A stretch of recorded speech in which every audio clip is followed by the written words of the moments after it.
Hello friends, स्वागत है आप सभी लोगों का आपके अपने यूट्यूब परिवार में। दोस्तों, आज के सेशन में हम लोग करने वाले हैं हिंदी पेडागोजी के महत्वपूर्ण क्वेश्चंस जो कि ऑफलाइन एग्जाम में पूछे गए हैं। तो चलिए दोस्तों, आज का वीडियो शुरू करते हैं देर न करते हुए और करते हैं आज का पहला क्वेश्चन। तो दोस्तों, जो लोग भी चैनल पे नए होंगे, पहली बार विजिट किए होंगे, चैनल को सब्सक्राइब कर लेंगे। वीडियो पसंद आए तो लाइक और शेयर जरूर करें। दोस्तों, इससे पहले आपको SST, EVS, CDP, maths pedagogy, इन सभी के प्रैक्टिस सेट आपको इस चैनल पे मिल रहे हैं। और बाकी जो है, आज हम लोग करेंगे हिंदी पेडागोजी का महत्वपूर्ण क्वेश्चंस। तो चलिए आज का पहला क्वेश्चन करते हैं दोस्तों। तो यहाँ से हम लोग करेंगे 106 से लेकर 120 तक के क्वेश्चंस को करेंगे, यानी पूरे के पूरे 15 क्वेश्चन जो है पेडागोजी के, उसको हल करेंगे हम लोग आज के सेशन में। तो चलिए, पहला क्वेश्चन है क्या कि प्राथमिक स्तर पर हिंदी भाषा सिखाने के लिए सबसे अधिक जरूरी है, क्या जरूरी है?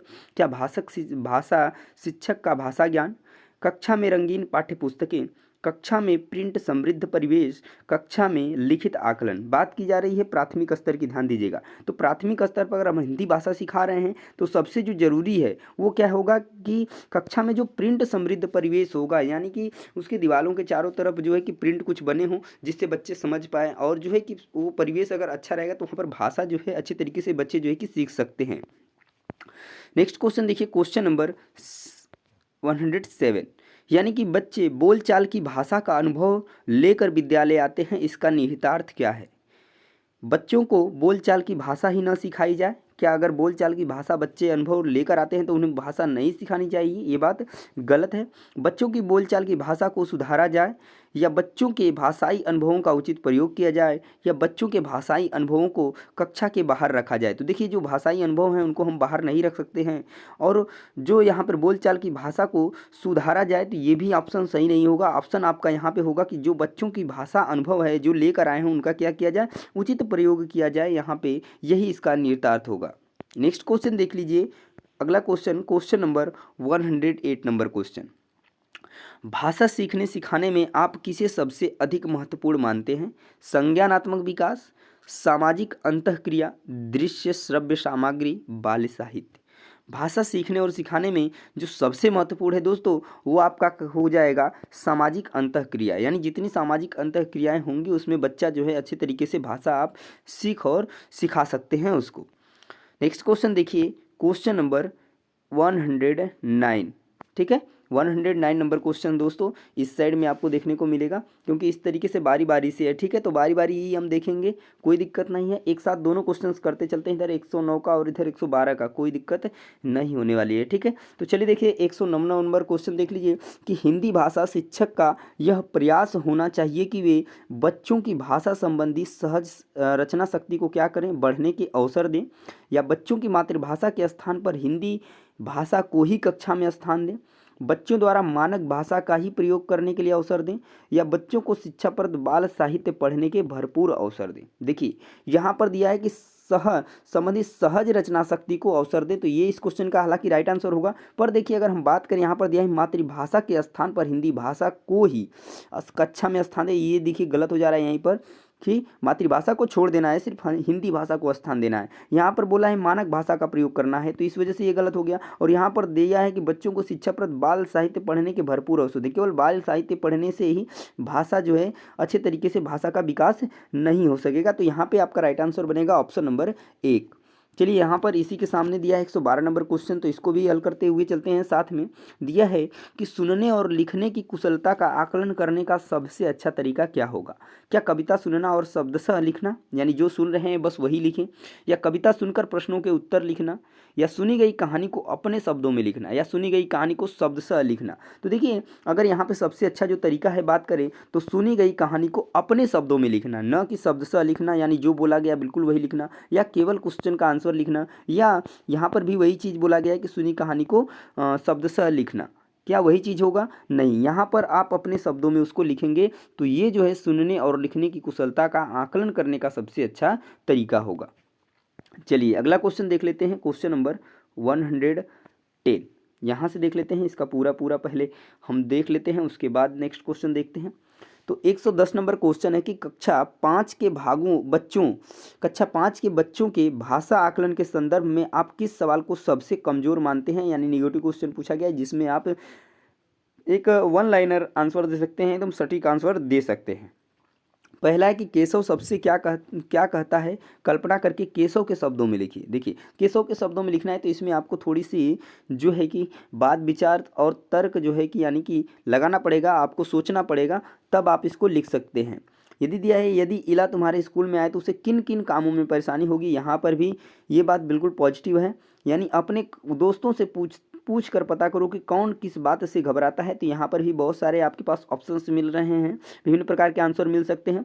पर यहाँ पर बात करें क्वेश्चन नंबर 4 की, ऑप्शन नंबर 4 की, तो ईदगाह कहानी में हामिद ने मेले से क्या खरीदा, इसका सिंपल सी है एक आंसर बन जाएगा कि उसने चिमटा खरीदा। तो यहाँ पर आपका जो सबसे कमजोर ऑप्शन है यानी क्या क्वेश्चन है वो कौन सा बनेगा, तो ऑप्शन नंबर 4 बन जाएगा। इस क्वेश्चन का राइट आंसर यही हो जाएगा आपका। देखिए क्वेश्चन नंबर 113 नंबर क्वेश्चन साथ साथ करते चलते हैं ताकि आपको फिर जो है कि वापस ना आना पड़े इस पेज पे, ठीक है। तो 113 नंबर क्वेश्चन है कि सार्थक पढ़ते समय कभी कभी वाक्यों शब्दों की पुनरावृत्ति करता है, यह भाषाई व्यवहार दर्शाता है। पुनरावृत्ति का मतलब दोस्तों उसको दोहरा देता है, ठीक है।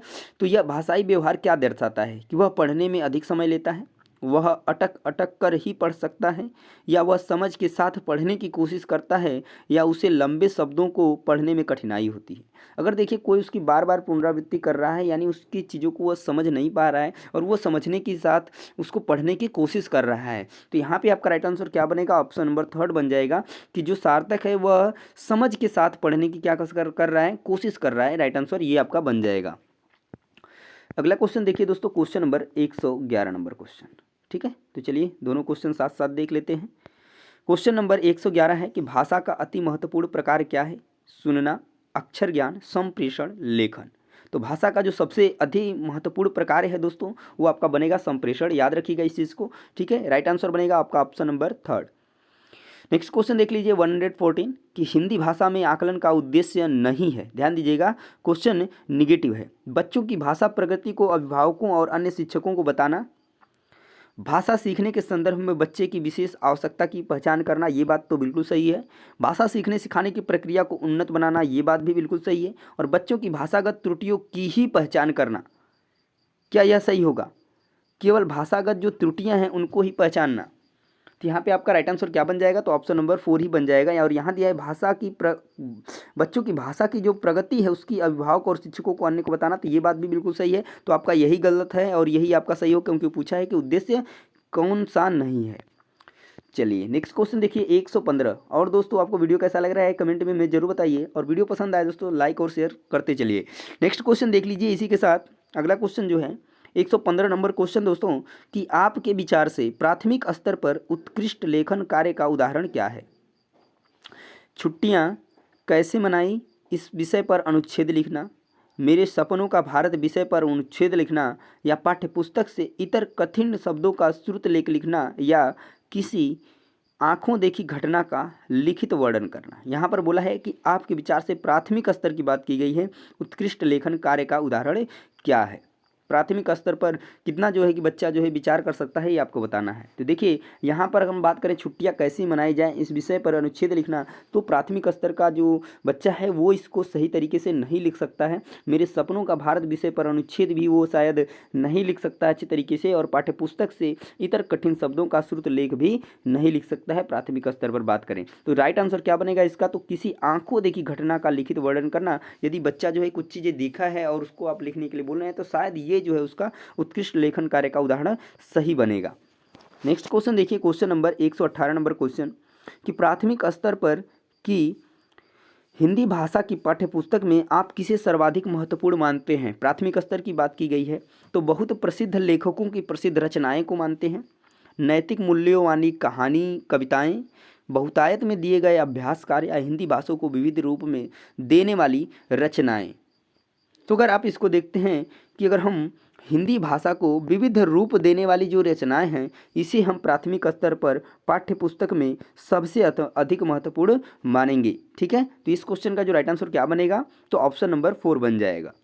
नेक्स्ट क्वेश्चन देखिए क्वेश्चन नंबर 116 नंबर क्वेश्चन देख लीजिए दोस्तों। इधर 116 नंबर क्वेश्चन है कि भाषा सीखने के संदर्भ में कौन सा कथन सही है। तो बच्चों में भाषा अर्जित करने की जन्मजात क्षमता होती है, बच्चों में भाषा अर्जित करने की जन्मजात क्षमता नहीं होती है और बच्चे विद्यालय आकर ही भाषा सीखते हैं और बच्चे विभिन्न संचार माध्यमों से ही भाषा सीखते हैं, तो ये बात भी गलत है। और बात करें कि विद्यालय आकर ही भाषा सीखते हैं तो गलत है, जो विद्यालय नहीं आता है वो भी भाषा सीख जाता है और बच्चों में भाषा अर्जित करने की जन्मजात क्षमता नहीं होती है और बच्चों में भाषा अर्जित करने की जन्मजात क्षमता होती है, तो ये बात बिल्कुल सही है। तो ये बात किसने कहा है? तो जॉन डेवी साहब ने कहा है कि बच्चों में जो है कि जन्मजात जो होती कि भाषा सीखने की क्षमता होती है। भाषा अर्जन यंत्र के बारे में उन्होंने बताया था। यहाँ पर देखिए 119 नंबर क्वेश्चन कि बहुभाषी कक्षा में बच्चों की जो भाषाएं होती हैं संसाधन के रूप में कार्य करती हैं, शिक्षक के लिए बेहद जटिल चुनौती होती हैं। गलत है कि जटिल चुनौती होंगी, आकलन की प्रक्रिया को बाधित करेंगी, गलत बात होगा। भाषा सीखने की प्रक्रिया को बाधित करेंगी, गलत होगा। यहाँ पे राइट आंसर क्या बनेगा? तो ऑप्शन नंबर 1 बनेगा। जहाँ पर भी बहुभाषिक कक्षा की बात की जाए तो वो संसाधन का ही रूप कार्य करेंगी, न कि किसी में बाधा होंगी, न ही किसी के लिए जटिल चुनौती पेश करेंगी। चलिए अगले क्वेश्चन की तरफ चलते हैं दोस्तों। Question number 117 number question 117 number question है कि डिस्ग्राफिया से प्रभावित बच्चों को मुख्य रूप से में कठिनाई होती है। तो डिस्ग्राफिया की बात की गई है। डिस्ग्राफिया सुनने, बोलने, पढ़ने, लिखने। तो डिस्ग्राफिया की बात करें तो दोस्तों लिखने में कठिनाई होती है। जो भी बच्चा डिस्ग्राफिया से ग्रसित होता है या प्रभावित होता है उसको लिखने में कठिनाई होती है। और बात करें दोस्तों डिसलेक्सिया की, तो उसमें जो है पढ़ने में जो है कि दिक्कत होती है। और डिसकैलकुलिया की बात करें तो ये मैथ से रिलेटेड है। इस तरीके से आप याद रख लेंगे जितने भी डिसेबिलिटीज़ वाले क्वेश्चंस हैं, ठीक है।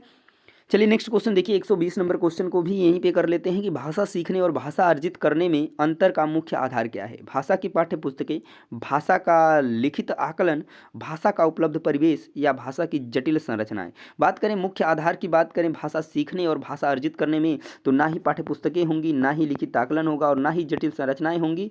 होगा इस क्वेश्चन का राइट आंसर कि भाषा का जो उपलब्ध परिवेश है दोस्तों, ये इस क्वेश्चन का राइट आंसर बनेगा और यही इसका मुख्य आधार भी है।